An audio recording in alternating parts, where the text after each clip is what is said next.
Oh, Daddy, don't start. Whenever she gets that tone, I knew I'm supposed to sit down and...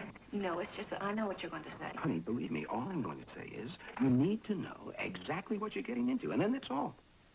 Well, what more could Dr. Welby have told us? I mean, I know what I'm getting into, and I know what I'm getting away from. I want to say that there is a risk that I want to talk about, that's all. Mark?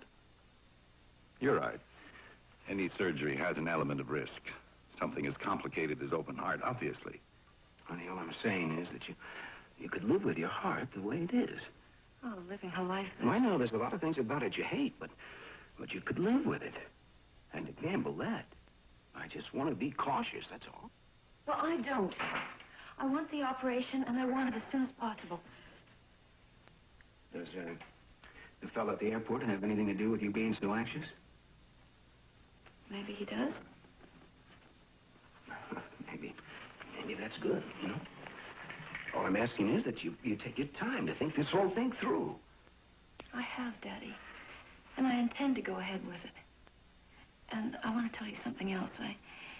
I'm going to see Terry Kelcher while we're here. Oh, Independence Day, huh? No, I just want you to know about it, and I want you to accept it. Well, I don't accept it because I don't think it's a good idea. You have to remember you're ill.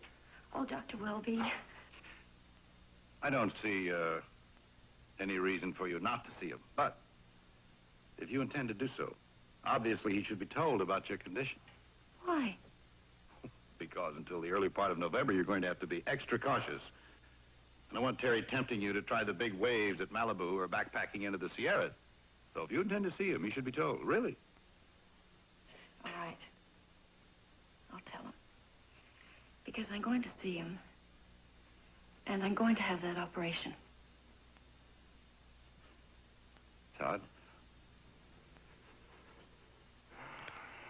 All right, honey.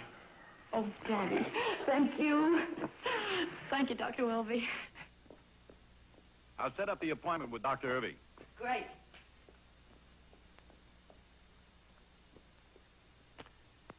She's so far and away the most important thing in my world.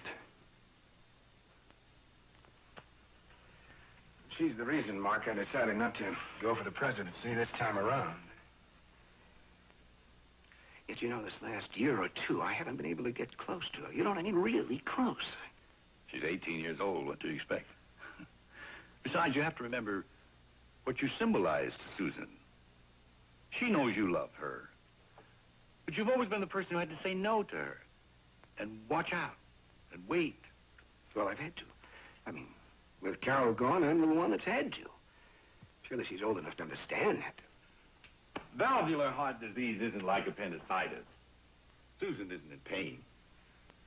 She's not even aware that she's ill unless she overexerts. It's one thing to follow orders when you're 10 years old. But,